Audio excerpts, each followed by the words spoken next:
Okay. So let's make a start. We are doing the chapter 12, devotional service, and it's a very beautiful chapter. Sridham, you can begin with the invocation prayers.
Can't hear.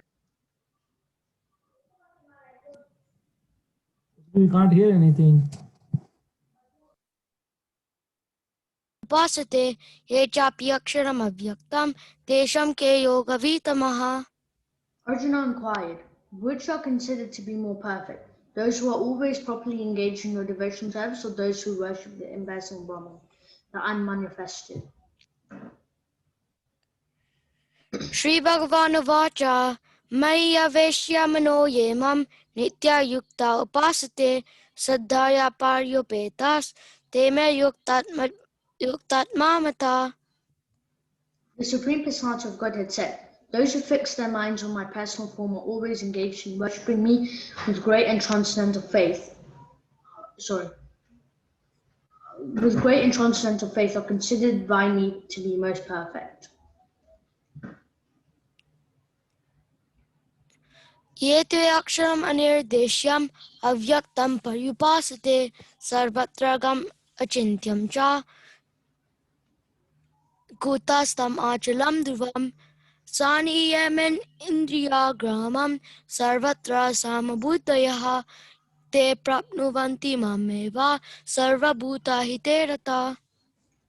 But those who fully worship the unmanifested, that which lies beyond the perception of the senses, the all-pervading, inconceivable, unchanging, fixed and immovable, the impersonal conception of the absolute truth, by controlling the various senses and being equally disposed to everyone, such persons, engaged in the welfare of all, at last achieve me. Kleshodikatarastesham Avyakta Shakachetasam Avyakta Hi Gatirdukam Deha Vadbir Avapyate. For those whose minds are attached to the unmanifested, impersonal feature of the Supreme, advancement is very troublesome. To make progress in that discipline is always difficult for those who are embodied. Yetu Sarvani Karmani Mai Sanyanyasya Matpara Anyaneva Yogena Mam Jayanta Upasate Deshamaham Samudharta Mrityusham Sharasagarat Bhavamina Chiratparta Maya Veshita Chetasam. But those who worship me, giving up all the activities unto me and being devoted to me without deviation, engage in devotional service and always meditating upon me, having fixed their minds upon me, O son of Pritha, for them I am the swift deliverer from the ocean of birth and death. Mayeva Mana Datsva Mayi Buddhim Niveshaya Nevasyasi Mayeva Hata Ordvamna Samshayaha. Just fix your mind upon me, the Supreme Personality of Godhead, and engage all your intelligence in me. Thus you will live in me always, without a doubt. Atachitam Samadatum Nashaknoshi Mayi Stiram Abhyasa Yogina Tato Mam Ikchaptum Dhananjaya. Sorry. My dear Arjuna, O winner of wealth, if you cannot fix your mind upon me without deviation, then follow the regulative principles of Bhakti Yoga. In this way, develop a desire to attain me. Abhyasepi asamartosi matkarma paramo bhava madartam karmani kurvan siddhim.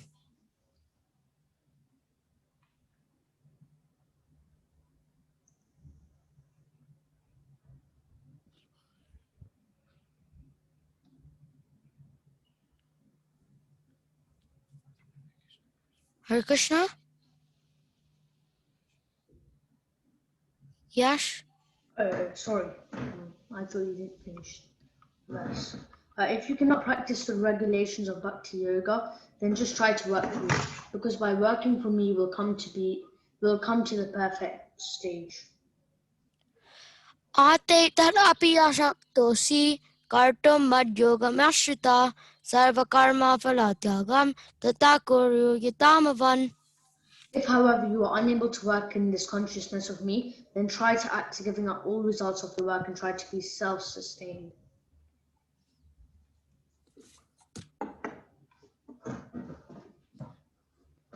Shreyo hi jnanam avayasaj jnana dhyanam vishishyate dayanat karma phalas tyagach chantir anantaram. If you cannot take to this practice, then engage yourself in the cultivation of knowledge. Better than knowledge, however, is meditation, and better than meditation is renunciation of the fruits of action. For by such renunciation, one can attain peace of mind. Adveshta sarva bhutanam mitra karuna evacha nirmano nirahankara samadukha sukashami santushta satatam yogi yatatma drida nishchayaha mayarpita manobuddhir yomad bhakta same priya. One who is not envious but is a kind friend to all living entities, who does not think himself a proprietor and is free from false ego, who is equal in both happiness and distress, who is tolerant, always satisfied, self-controlled, and engaged in devotional service with determination, his mind and intelligence fixed on me, such a devotee of mine is very dear to me. Yashvanod vijate loko lokanod vijate chaya Harsha Marsha Payovigir Mukto Yasa Jame Priyaha. He by whom no one is put into difficulty and who is not disturbed by anyone, whose equipoise in happiness and distress, fear and anxiety is very dear to me.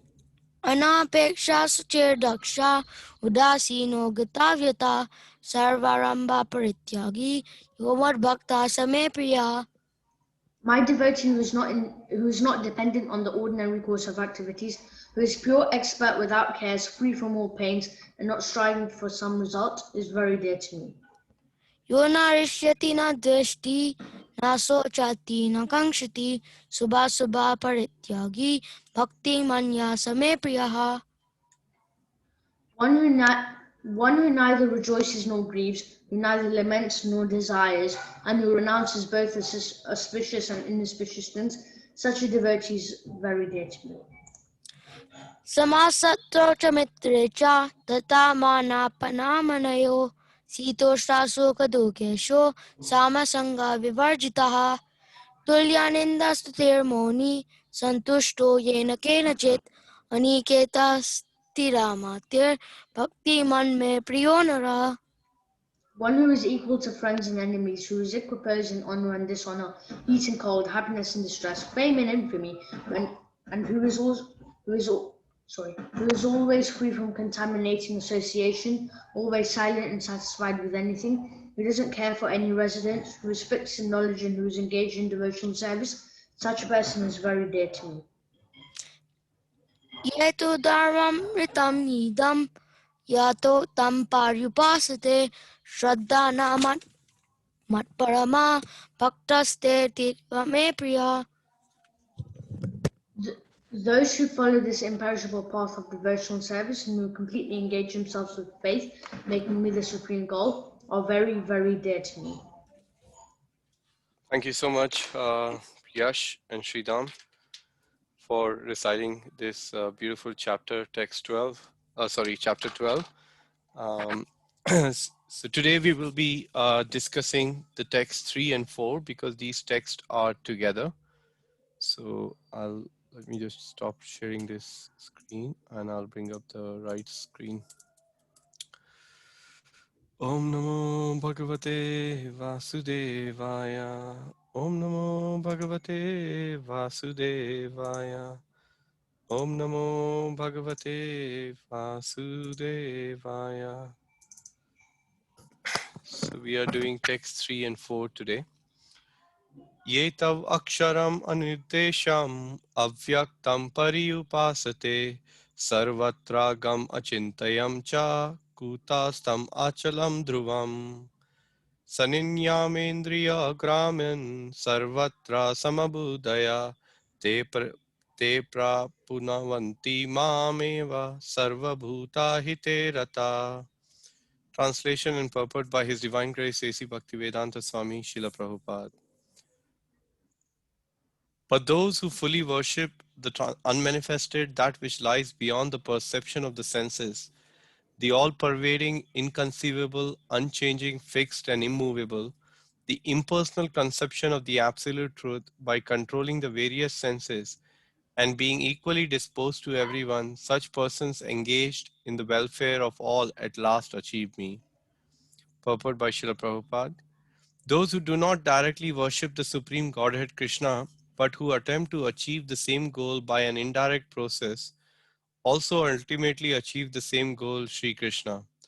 After many births, the man of wisdom seeks refuge in me, knowing that Vasudev is all. When a person comes to full knowledge, after many births, he surrenders unto Lord Krishna. If one approaches the Godhead by the method mentioned in this verse, he has to control the senses, render service to everyone, and engage in the welfare of all beings. It is inferred that one has to approach Lord Krishna, otherwise, there is no perfect realization. Often, there is much penance involved before one fully surrenders onto him. In order to perceive the supersoul within the individual soul, one has to cease the sensual activities of seeing, hearing, tasting, working, etc. Then one comes to understand that the Supreme Soul is present everywhere. Realizing this, one envies no living entity. He sees no difference between man and an animal because he sees soul only, not the outer covering. But for the common man, this method of impersonal realization is very difficult. Om Jnana Timirandasya Jnananjana Shalakaya Chakshurunmilitam Yena Tasmai Shri Guruve Namaha Nama Om Vishnupadaya Krishna Prishtaya Bhutale Srimate Bhakti Vedanta Swamiti Namine Namaste Saraswati Deve Gauravani Pracharine Nirvishesha Shunyavadi Pashyat Deshatarine Vanchakalpatarubhyascha kripa sindhubheva cha patitanam pavanebhyo vaishnavebhyo namo এটা একটু namaha. মনিকে দিয়ে এটা ভালো Jai Shri Krishna Chaitanya Prabhu Nityananda Shri Advaita I think Gadadhar this is block just have Sivasadi it you see Gaur this is also Bhakta tasty very Vrinda tasty Hare Krishna Krishna Krishna Hare Hare Hare Rama, Rama Rama, Hare Hare. So Hare Krishna everybody, welcome once again to Chad chapter a day of Bhagavad Gita. So today we will be discussing this text 3 and 4 together. So allow me to bring up my screen so I can share it with you all.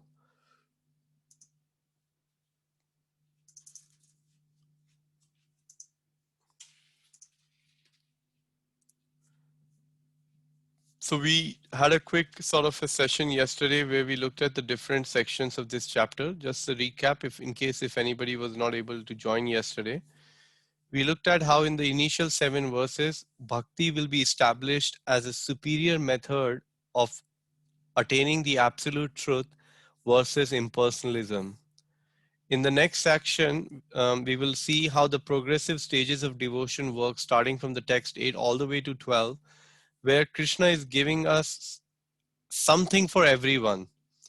He's trying to say, okay, if you cannot do this, then at least do this. Okay, if you cannot even follow the regulative principles, then try to surrender your work to me.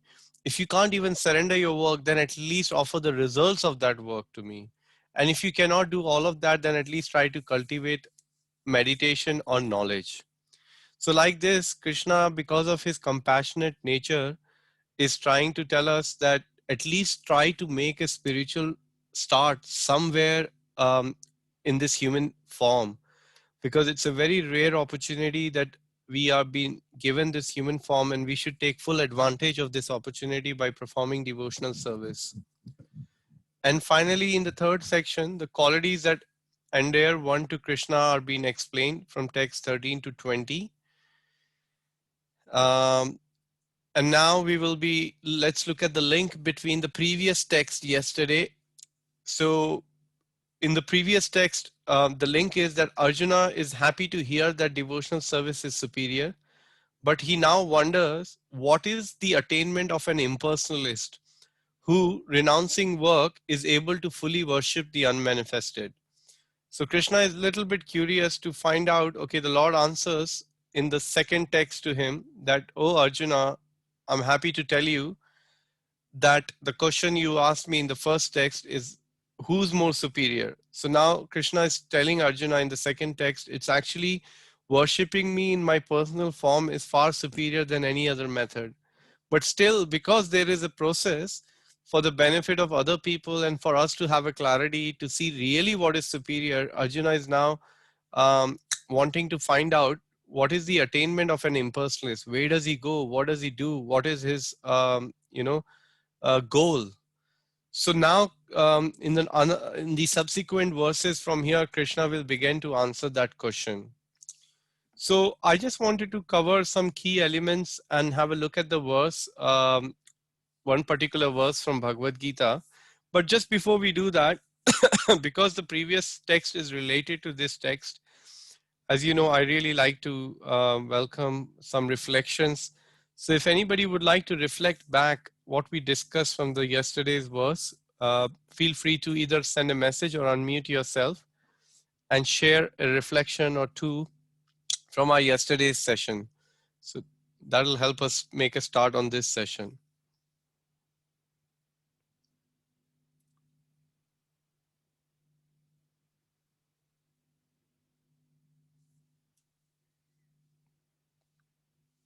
Anyone?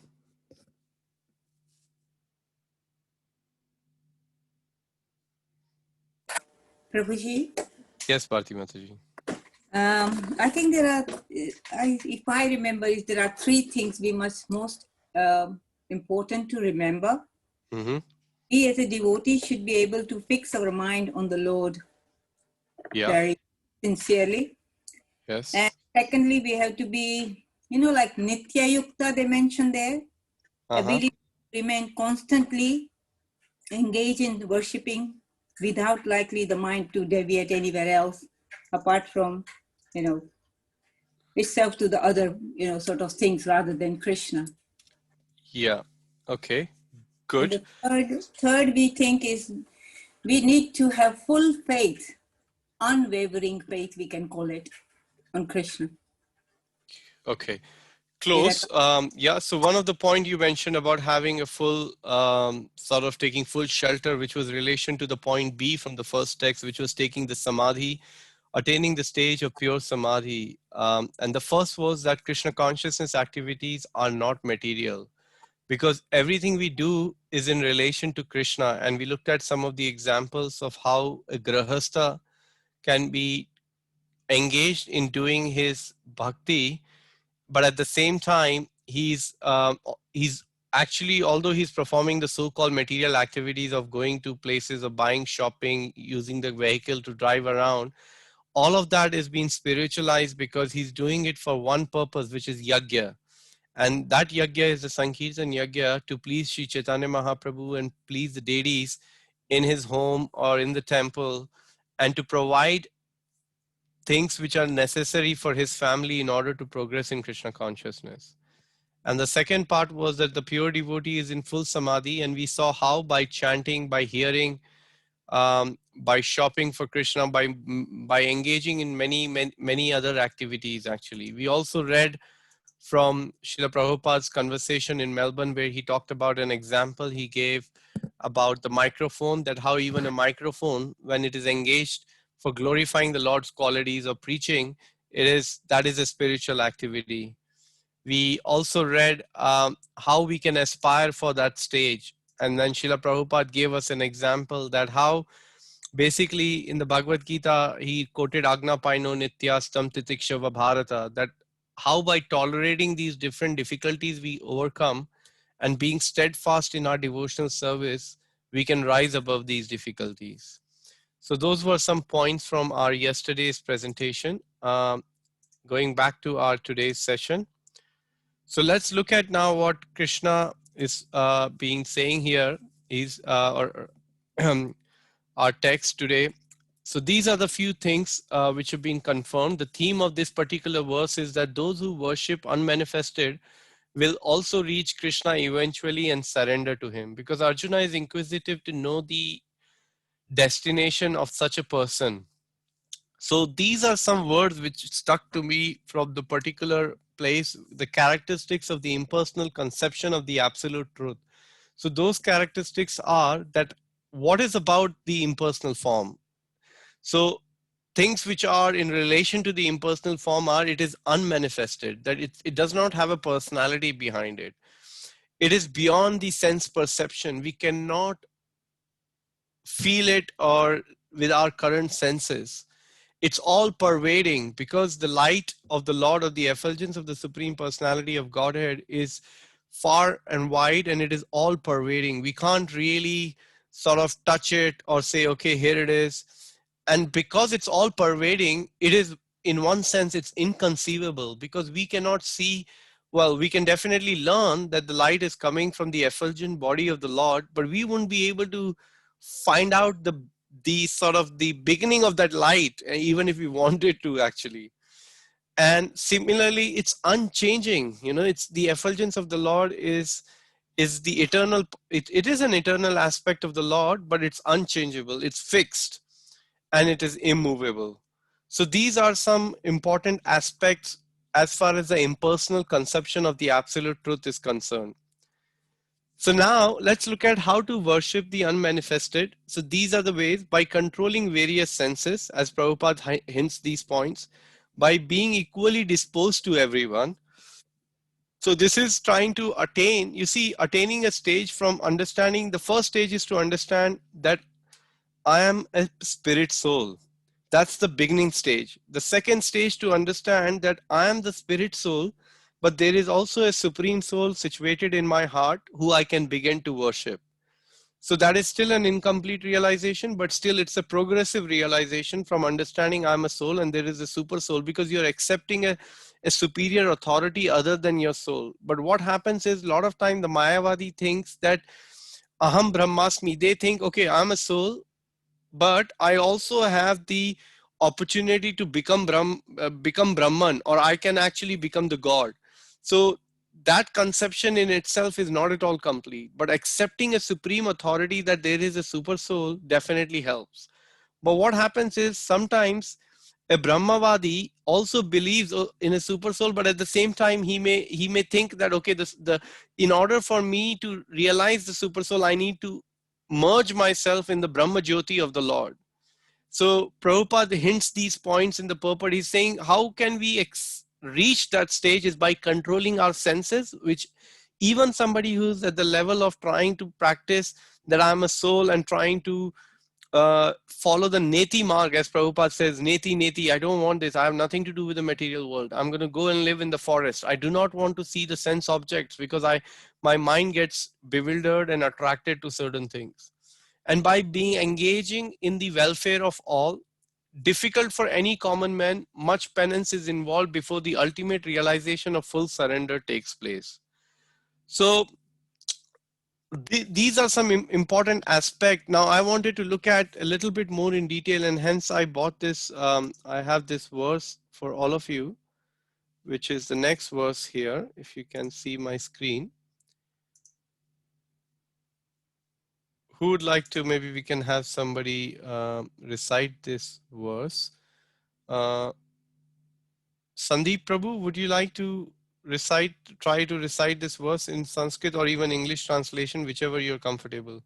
Yes, Hare Krishna Prabhuji. Hare Krishna Prabhuji, please go ahead. So I'll do that Sanskrit, but I have not read. Sure, no problem. You can give it a shot, Prabhu. Manushyanam sahasreshu. Yeah. Manushyanam sahasreshu kaschit yatati siddhaye yatatam api siddhanam kaschim mamveti tattvata. So out of many thousands among men, one may endeavor for perfection, and of those who have achieved perfection, hardly one knows me in truth. Thank you, Prabhu. So in this particular verse, what Krishna is trying to tell us that there will be many who would like to approach the Lord. And approaching the Lord doesn't necessarily mean approaching the Lord in his absolute personal form. Because the Lord has three different conceptions which we discussed. And people can approach the Lord in many, and these are the people who are among those many thousands of people. But amongst these thousands, only one may endeavor for perfection. That means only one will endeavor for knowing me as I am, as an individual supreme personality of Godhead. And Prabhupada gives such an illuminating purport to this particular verse, which let me share with you all, and we can all try to read a little bit. So if we can have, could we have maybe Vishalini Mataji, would you like to begin reading the first 3-4 lines of the purport of this particular verse, if you're able to see my screen?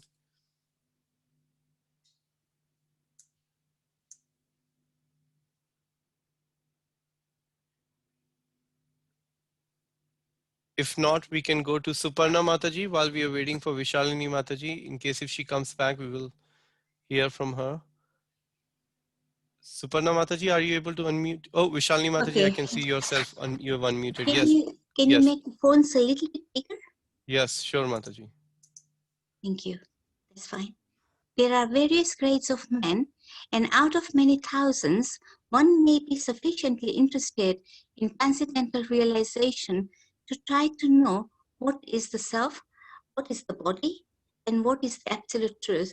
Generally, mankind is simply engaged in the animal propensities, namely eating, sleeping, defending, and mating, and hardly anyone is interested in transcendental knowledge. Shall I continue?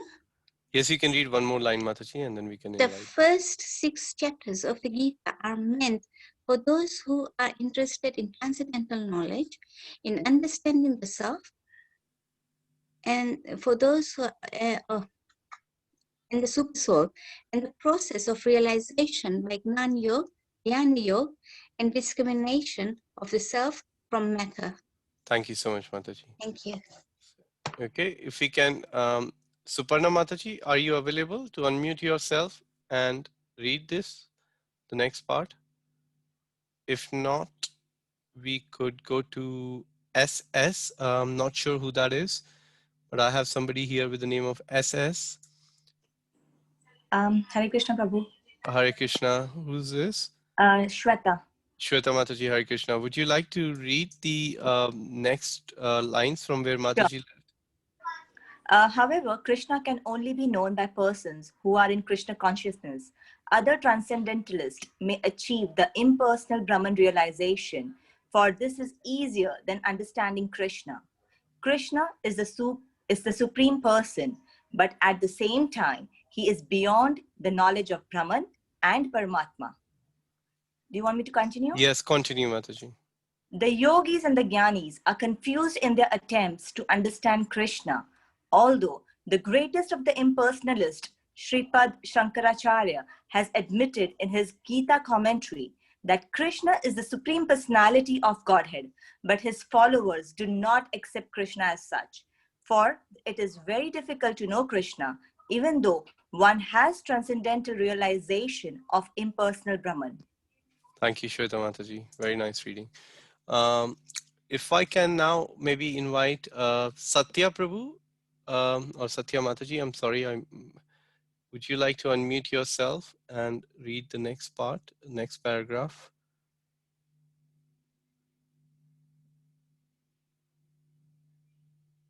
Okay, if not, we can go to Shailesh Prabhu. Would you like to give it a go? Sure. Krishna is the supreme. Krishna is the supreme personality of. I think it's echoing. Maybe. Do you have got two devices on which you're logged in? I'm moving out. Yeah. Okay. Krishna is the personality of Godhead, the cause of all causes, the primeval Lord Govinda. Sharva Parma Krishna, Satchit Ananda Vigraha, Anadir Anadir Adir Govinda. Anadir Adir Govinda, Sarva Karana Karanam. It is very difficult for the non-devotees to know him. Although non-devotees declare that the path of bhakti or devotional service is very easy, they cannot practice it. Thank you, Shailesh Prabhu. Thank you. Very nicely done. Maybe we can have Yashwini Mataji. Would you like to read the remaining part of the paragraph? Thank you. Thank you. If the path of bhakti is so easy, as the non-devotees class of men proclaim, then why do they take up the difficult path? Actually, the path of bhakti is not easy. The so-called path of bhakti practiced by unauthorized persons without knowledge of bhakti may be easy, but when it is practiced factually, according to the rules and regulations, the speculative scholars and philosophers fall away from the path. Srila Rupa Goswami writes in his Bhakti Rasamrita Sindhu, Shruti Smriti Puranadi Panchatra Vidim Vina Ekantiki Hare Bhakti Utpata Utayaiva Kalpate.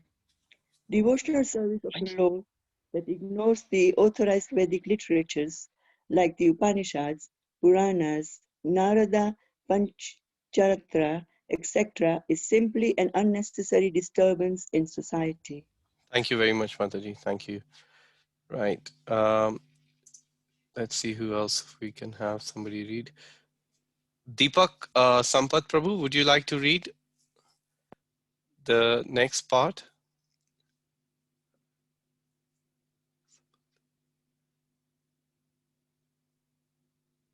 Okay, while we wait. Oh, yes, Deepak. Yes, sure.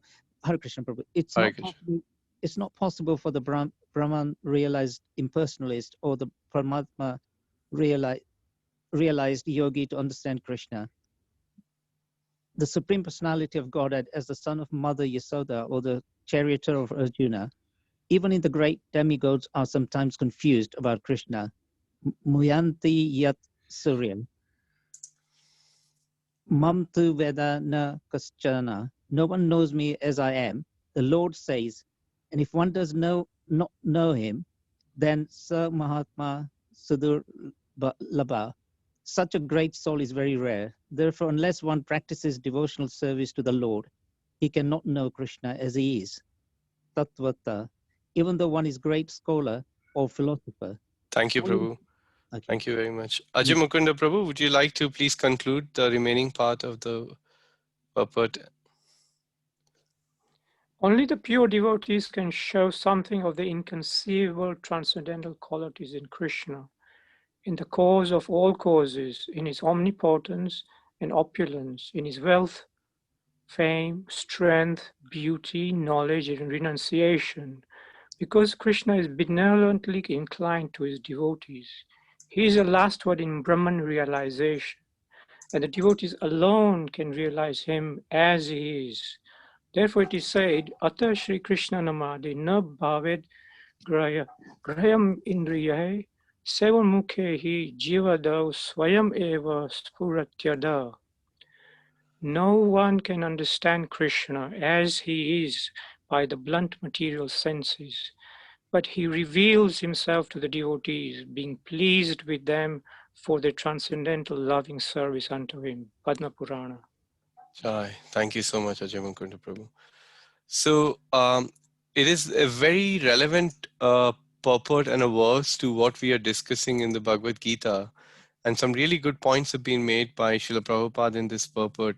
You see, when Srila Prabhupada went to West, he knew that if not anything, most people have no idea what God is or Krishna forget about Krishna consciousness, but just the conception.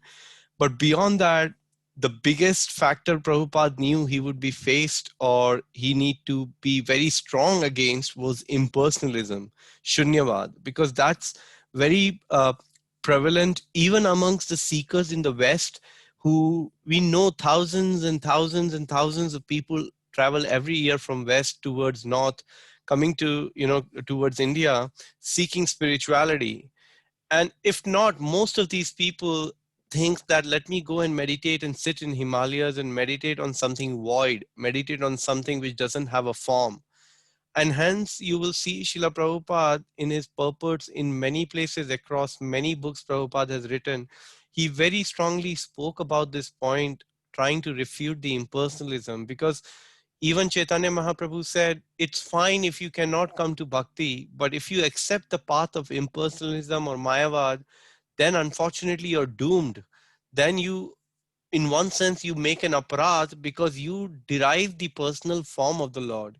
And that way you are deprived of practicing Krishna consciousness for many, many, many, many lives. And that is why Mahaprabhu always guarded us to try and avoid hearing. Srila Prabhupada in his wonderful lecture speaking on the holy name, he says that as far as possible, the hearing of the holy name should be avoided from the mouth of an impersonalist, because it is as good as the milk which is being touched by the fangs of the serpent. So because a milk which is being touched by a snake, it becomes even more poisonous. So similarly, hearing the Hare Krishna Mahamantra, or hearing the transcendental glories of the holy name, or hearing the wonderful pastimes of Lord Krishna from a person who does not believe in the personal form of the Lord will not at all be helpful to us. In the past, yes, it has happened. Many of us approach many people trying to look for the absolute truth, and we may have gone to some Mayavadis. There are many organizations, even within England. So many people are practicing this impersonalism, and unfortunately what happens is when we do that, then we get lost in this world. um, and for some, the only then what happens is somehow or other, if a devotee of the Lord intervenes in the life of that particular person, then there is some hope or a chance for an individual to come to this path of bhakti, and somehow that person can then be delivered gradually in the association of the devotee. That is why Chaitanya Mahaprabhu was so like keen on us accepting a spiritual master who's coming in the disciplic succession in the Gauriya Madhav Sampradaya. Hence Chaitanya Mahaprabhu said in the Chaitanya Charitamrita, Brahmande Brahmite Kauna Bhagyavan Jeev, Guru Krishna Prasade Pai Bhakti Lata Bij. That we've been traversing this Brahman from, like, we don't know from which planet down to which, which universe, which body. There's been such an uncertainty around us. But now that we have this human form, we must take it seriously. And if taking seriously means taking shelter of Krishna or the spiritual master. And how can we do that? By the mercy of the spiritual master, we can get to Krishna, and by the mercy of Krishna, we can get to spiritual master. So devotees are very, very compassionate. They're always thinking how to do good to the people, how to deliver them to the good. And the Lord is equally ready to do that. All of you will recall a pastime of Srila Sukadev Goswami when he was born. Vyasadeva, he was a literary incarnation of Krishna, completely worshipping the personal form of the Lord. But his son, Sukadev Goswami, did not believe in the personal form until he wandered around in the forest and heard these beautiful songs sung in the glorification of the Lord about his personal forms and the pastimes. And Sukadev Goswami all of a sudden felt attracted and hence surrendered to the Lord. Then we hear of the story of the 4 Kumaras who were met by Jai and Vijay at the entrance of the Vaikunta door. And as they were approaching, after that conversation, as the Lord was coming out, just by smelling Kinjalka Mishra Tulsi, just by smelling that Kinjalka, that pure Tulsi leaves, smell, fragrance coming from the beautiful lotus feet of the Lord, their conception of impersonal truth was completely broken to pieces, to classes. They realize, oh my God, what have we been doing? Yes, we have accepted, achieved certain level of perfection in our sadhana, but here is the end goal of that sadhana, is to see my Lord in a personal, beautiful, four-armed form, holding a conch, a gada, and a disc, and a club in his four hands. And my Lord is looking so, so beautiful. And just by smelling the tulsi, they were able to realize the personal aspect of the Lord. You see, the mercy of the devotee is the most important aspect, the biggest asset in a sadhaka's life, because the devotee's heart is full of compassion. Today I was reading from the 6th canto of the Srimad Bhagavatam, right at the outset, at the first chapter. The story of Ajamil is given in the first chapter itself. And I came across this wonderful verse and the purport. Srila Prabhupada writes for the first chapter of the 6th canto, and the verse, I'll read the verse and then I'll read a certain section of the actually I'll read the whole purport because the purport is so illuminating. This is text 6 from first chapter, 6th canto. Adhuneka Mahabhaga Yatheva Narakannara Nanagraha Yatananniyat Tanme Vakhyatum Arhasi. Translation. O greatly fortunate and opulent Sukadev Goswami, now kindly tell me how human beings may be saved from having to enter hellish conditions in which they suffer terrible pains. So just before I read this illuminating purport of Srila Prabhupada, I want to just give you a bit of a background of this verse. So in the 5th canto, towards the end, the last chapter is the description of the hellish planets, which has been given. And now by hearing the such description about the various sins a living entity performs, like, if you cheat with somebody, you will be thrown in a particular hell. If you, have illicit connection with a woman, you will be sent to another hell. If you usurp somebody's wealth and you cheat others, you'll be sent to somebody's, like this. There are so many different, I think 24 different kinds of hell being explained in that chapter. And now Parikshit Maharaj was really, having heard the not the glorification, but the attribute or the characteristics of these hell, Parikshit Maharaj's heart was full of compassion. He was thinking, oh my God, such suffering. People are thrown in a frying pan. People are being asked to walk on a charcoal, burning charcoal. People are being, like, cut by swords and have to suffer so much in their subtle body. So naturally, Parikshit Maharaj was feeling such compassion. And now Sukadev Goswami is trying to give some remedies to him. And the first remedy Sukadev Goswami gives in this chapter to Parikshit Maharaj is that by atoning against the bad karma. But we know that a pure devotee is not interested in that. So Parikshit Maharaj later on in the verse says, no, Baba, don't tell me all. Okay, fine, thank you. But that doesn't make sense, because by atoning, still the desire to sin, or that propensity to sin, is still there. Tell me, how can this be eradicated from the root cause so the jiva doesn't have to suffer? So it is in that context that I'll read the purport. In the 26th chapter of the 5th canto, Sukadev Goswami has explained that people who commit sinful acts are forced to enter hellish planets and suffer. Now Maharaj Parikshit, being a devotee, is concerned with how this can be stopped. A Vaishnav is a para dukha dukhi. In other words, he has no personal troubles, but he is very unhappy to see others in trouble.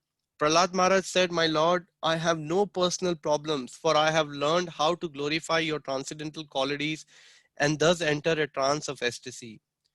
I do have a problem, however, for I am simply thinking of these rascals and fools. This is Parikshit Maharaj calling my name, by the way. He's saying, I'm simply thinking of rascals and fools who are busy with Maya Sukha, temporary happiness, without knowledge of devotional service unto you.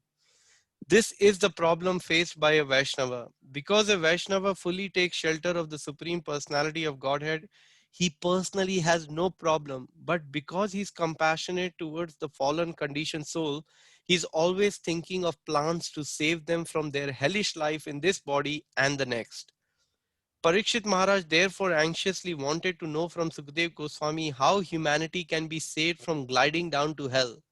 Sukhdev Goswami had already explained how people enter into hellish life, and he could also explain how they could be saved from it. Intelligent men must take advantage of these instructions. Unfortunately, however, the entire world is lacking Krishna consciousness, and therefore people are suffering from the grossest ignorance and do not even believe in life after this one. To convince them of their next life is very difficult because they have become almost mad in their pursuit of material enjoyment.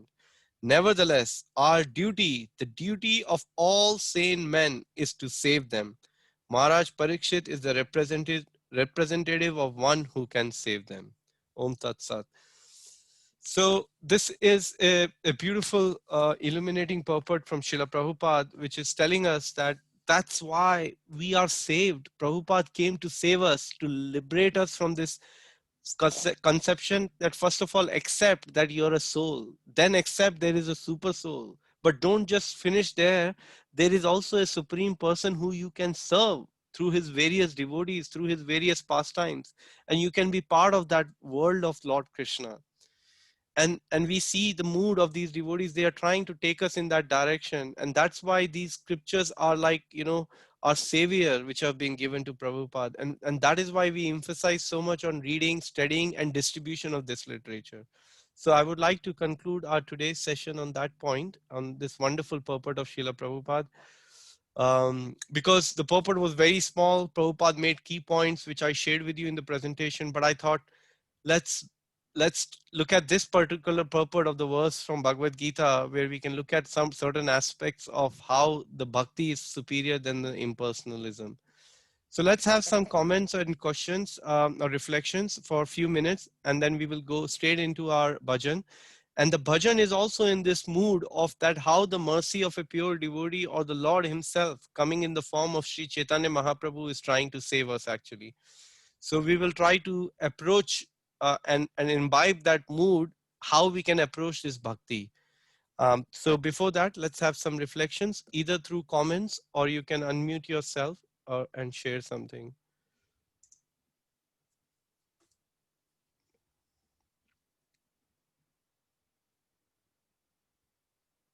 Hare Krishna, Prabhuji. Hare Krishna, Hema Mataji. So, regarding the impersonalist, you talked about the four Kumaras as well as Sukhdev Goswami, and Yes, how ma'am. their hearts were transformed, their consciousness was transformed because they came in contact with devotees or the Lord. Yes. Yeah. So then in that case, would we not be disadvantaging our preaching program if we try to dissociate from impersonalists? Because then they are not given any opportunity of transformation to become devotees. Yes, that's a very nice question, Hema Mataji. And it's coming from somebody's heart who's equally thinking for the benefit of everybody. So thank you so much. So there are two aspects to this, Mataji, in my understanding. One is that somebody who's situated on the level of impersonalism has actually achieved a very high level of spiritual perfection. Because two things have happened with such personality. One, this personality has completely lost all the taste for material association. Second, this personality has, there is Sat, Chit, and Ananda. So this personality has some partial taste of eternity, which is not complete because there is some element where one can fall down. So he has attained a certain aspect of the absolute truth. So that means these personalities are at a very, very high level. So someone who's achieved that platform, in order to take them to the next platform, you need a pure devotee who can actually save them.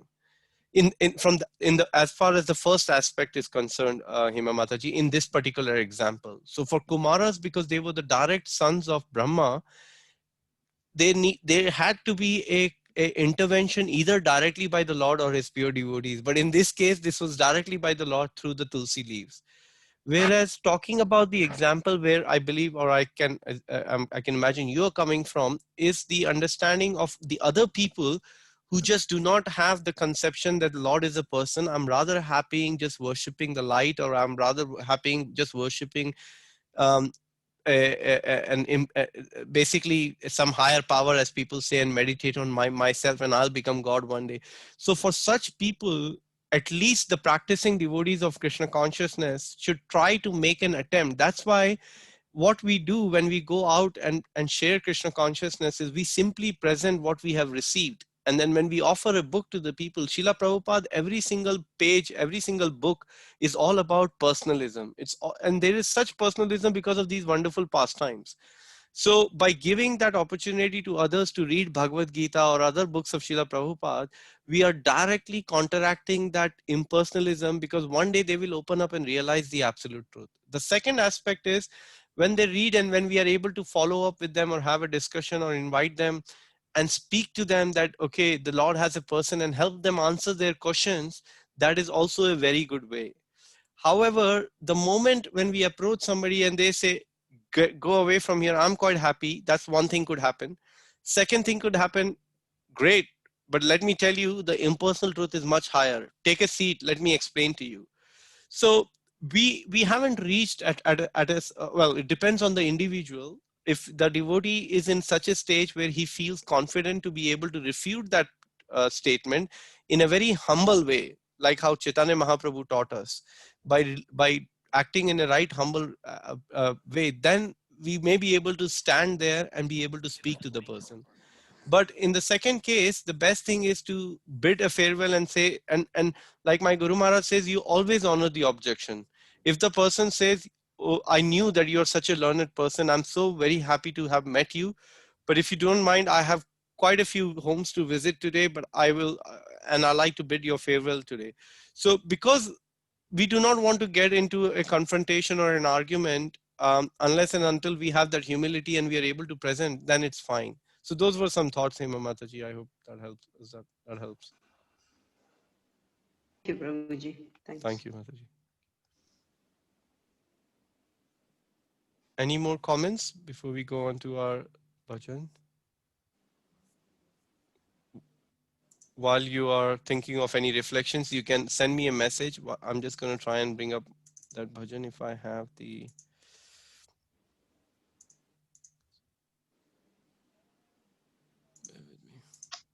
So Hare Krishna Prabhu. Hare Krishna Mataji. So in this Srimad Bhagavatam, this says in Canto 14, chapter 18, I think chapter 14 and 18, I can't remember the exact verse. But we know Uddhava talks about the fire blazing of the sinful like activities. He talks about that burning into the ashes, so there's unlimited fuel supplied to it, and then the blazing fire the fuel can basically, the devotional service to the Lord in Krishna consciousness can burn up all the fuel of sinful activities current that you've done in this life, and yes, any past that are coming towards you from your previous life. Does that make sense? Yeah. So what is your question, Mataji? So my question is, so if the if you just stay, I was just trying to reflect on today's class. If you kind of just stay in Krishna consciousness with devotional service, continuously engage and pleasing Krishna and pleasing devotees, then the sinful things you've done in your past life and this life can be eradicated straight away. Yes, that is true, Mataji. So the moment we begin the process of Krishna consciousness, simultaneously the process of our sins start to get eradicated. And it is explained by in Nectar of Devotion by Srila Rupa Goswami. It's called Klesha Agni. So this fire of performing Krishna consciousness burns to ashes all our sinful activities in all our previous aprabdha, parabdha, anything we have done in the past, we may have done it in this very life, and even the propensity which is there in the heart which may lead us to commit. So to the intensity, or to the degree of our intensity, how we are performing our devotional service, to that degree our sinful reactions are eradicated. But sometimes that is why in Bhagavad Gita, Lord explains, but sometimes because the propensity is so strong and one may have by accident perform a sin, then such a person is still considered Sudaracharo. He's still considered a devotee, and one should not consider his temporary fall down as a permanent situation. He should still be regarded as a devotee of the Lord. So thank you for But sharing that reflection. what if he's making that lustful, sinful thing continuously? So if it's in his kind of blood or whatever you call it, or his character, that they make, like the elephant says that you go in and bath yourself and clean it, and then you come Right. back out and it gets dirty again. So how many times so if you make that one mistake and maybe you learn from the second mistake, but then Yeah. if you're continuously making that mistake 4 or 5 times, then will Krishna reciprocate, or he'll say, no, that's it, you've made too many now? See, I think the point is Krishna, because Krishna is Bhavagai Janardana, and his intention is to always try to he wants us to be back more in spiritual world than we want actually. And because his desire is that he would like us all back, and we although our desire is covered, we may carry on committing the mistakes, but as long as we are somehow or other connected with this process of Krishna consciousness, one day the Lord will lift us up. Even if you look at in the life of Ajamil, there wasn't a sin which he had not committed, Mataji. But because the Lord does not look at just the current situation, he looks at, because that's why he says in the Bhagavad Gita that whatever endeavor we do in this path will not go for waste. Any small endeavor will save us. Prabhupada writes in that purport, he said it will save us from the biggest danger of life, which is to take another birth in a lower species of life. At least he will award us a human life in which we can begin the process from where we had left off previously, Mataji. So that's the main thing. Somehow or other, we need to show up and hang around with the devotees. Then the Lord, if not, at least he will look at, oh, okay, this guy is hanging around with this wonderful devotee. I better protect and preserve what he has and provide him what he lacks. So the Lord will always reciprocate, Mataji, as long as there is some desire for us to turn to him. Okay, thank you. Thank you, Mataji. So, and was that Shavita Mataji? Sorry, I didn't catch the name of the devotee who was asking Yes, this this is question. Shavita. Okay, thank you, Shavita Mataji, and thank you for your wonderful service you're doing. It's incredible. I was sharing yesterday with everybody. Thank you so much for distributing so many Bhagavad Gitas and getting people to do the best kind of charity. It's a wonderful service you're doing. Divya Gaurangi Mataji is sharing her reflection. Devotees can express their devotion to Krishna through prayer, chanting, and purpose is to develop feelings of unconditional love and devotion for Lord Krishna. It's the direct and personal relationship with Krishna. Mataji is thanking for the wonderful recitation by Yash and Sridham, and thank you. Only through bhakti can Lord Krishna be understood and known as he is. That is correct, Mataji. That is so correct. Great, Prabhus and Matajis. So I would now like to just quickly bring up that bhajan, which we will be singing this evening together. I remember, I think it was Shantos Mataji or somebody who wanted to sing a bhajan. So please let that Mataji know, I can't remember the name. So she can reach out to me that next Saturday she can sing that and what that bhajan is. But for now, I've requested Vindarika Ramya to sing a bhajan for us because it is very much in line with the mercy which we are trying to attract from the Lord. So I'm just going to bring it up. Just bear with me. Here we are.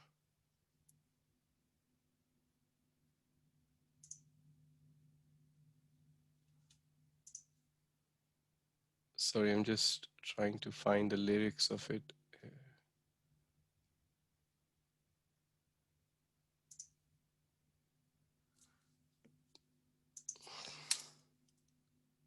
Page number 53. Here we are. Hare Krishna, Hare Krishna, Krishna Krishna. Okay.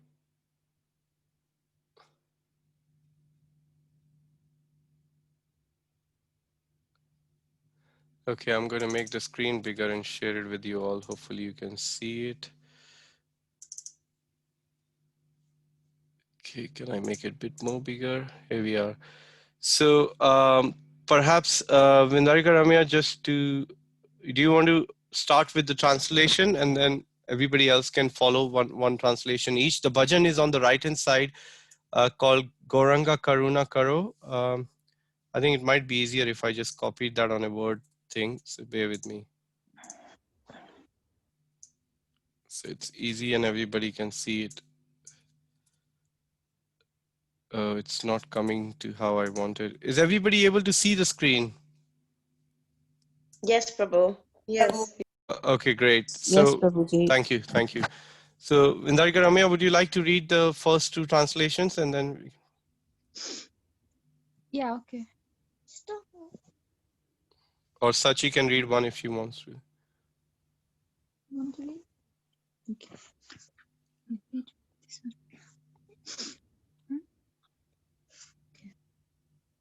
Oh, my dear Lord Gauranga, please show your mercy to this lowly and destitute soul. O Lord, there is no one more fallen than myself in the three worlds. Holding grass between my teeth, O Lord Gora, I am calling out to you now. Please be compassionate about me and come to reside within the temple of my heart. Thank you, Sachi. Text 3 is on the left-hand side. Anybody else would like to read?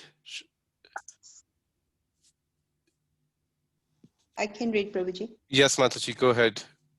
If you do not give your mercy, seeing how fallen I am, then why are you known as Patita Pavan, the merciful savior of the fallen?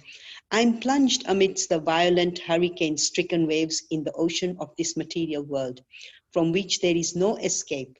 Kindly give me the gift of your divine lotus feet, which are compared to a boat in which your servant may cross over the ocean of birth and death. Narottam Das, the servant of the servant of Lord Shri Krishna Chaitanya Prabhu, ceaselessly makes this prayer. Thank you very much. So this is a very nice bhajan sung by Narottam Das Thakur. And we picked up this song in the association of wonderful devotee called Madhavanand Prabhu, who resides in Jagannath Puri from last many, many years. So we had a privilege to have his association on the yatra of our Guru Maharaj. And he's a disciple of Srimad Gaur Govind Swami Maharaj. And he sings this bhajan in such a beautiful, melodious way. And this was the theme of our yatra, actually, the theme song of the yatra. Wherever we went, we were begging of the mercy of Gauranga Mahaprabhu and distributing prasad, Jagannath stickers, and the Uriya books in the Uriya language in Jagannath Puri. So let's try to meditate on this wonderful mood of Narottam Das Thakur and sing this bhajan. And then at the end, I'll share a couple of thoughts I remember from what Madhavanand Prabhu had shared with us. So Vindarika, over to you. We can recite with you or behind the muted mics or follow you, whichever you prefer. Should we recite with you or? Yeah, if one person wants to follow, that's fine. Okay, great. All right. So maybe we can have one more person who can follow. Hema Mataji, would you like to do that and I can mute everybody? Yes, please. Okay, great. All right. You can unmute yourself, Mataji, and Vindarika, you can also unmute yourself.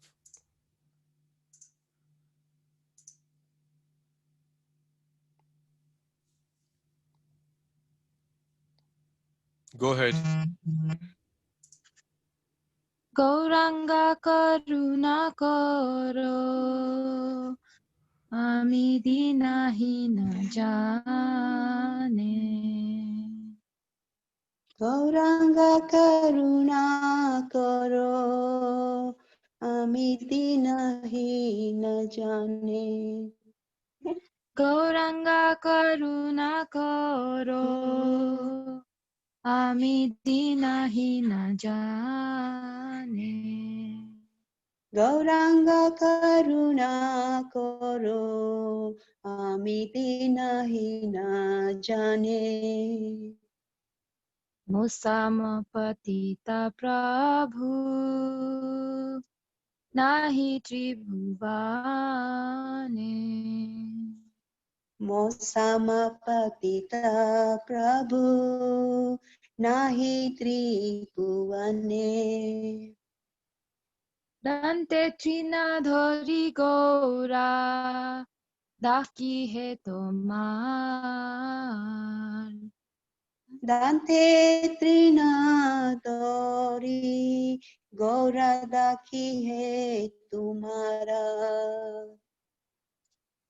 কৃপা করি এসো আমার হৃদয়া মন্দিরে Kripa Kori Esho Mara Hridiya Mandire Gauranga করুণা করো আমি দীনহীন জানে Gauranga Karuna Karo Ami Dina Hina Jane যদি দয়া না করিবে পতিতা দেখিয়া যদি দয়া না করিবে পতিতা দেখিয়া পতিতা পাবন নামা কিসেরা লাগিয়া পতিতা পাবনাম কিসেরে লাগিয়া গৌরাঙ্গা করুণা করো আমি দীনহীন জানে গৌরাঙ্গ করুণা করো আমি দীনহীন জানে পদেছি ভাবতু প্রাণে নাহি কনিষ্ঠা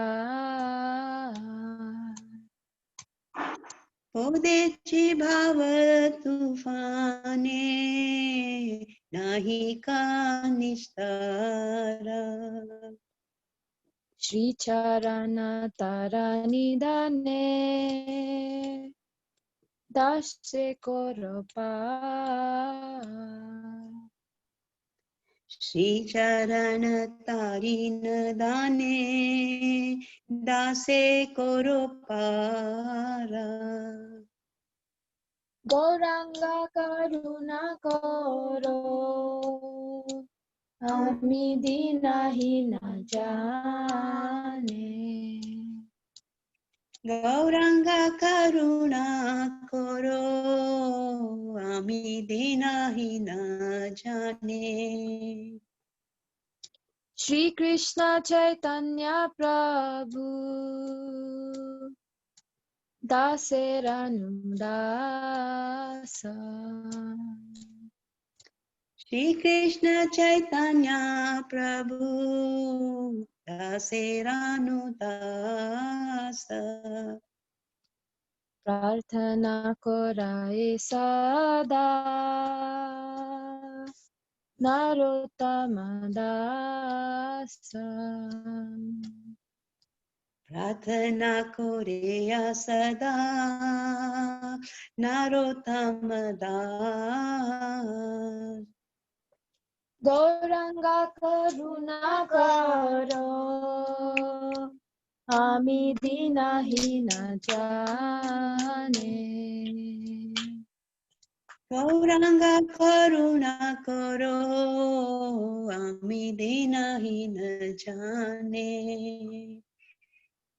গৌরাঙ্গা করুণা করো আমি দীনহীন জানে गौरांगा करुणा करो आमी दीनहीन जाने Samapatita Prabhu Nahi Tribhuvane.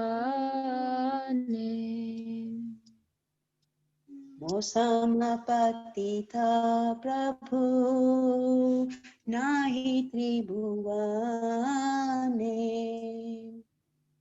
Hare Krishna, Krishna Krishna, Hare Hare, Hare Rama, Rama Rama, Hare Hare. Hare Hare Krishna, Hare Krishna, Krishna, Krishna Krishna, Krishna, Hare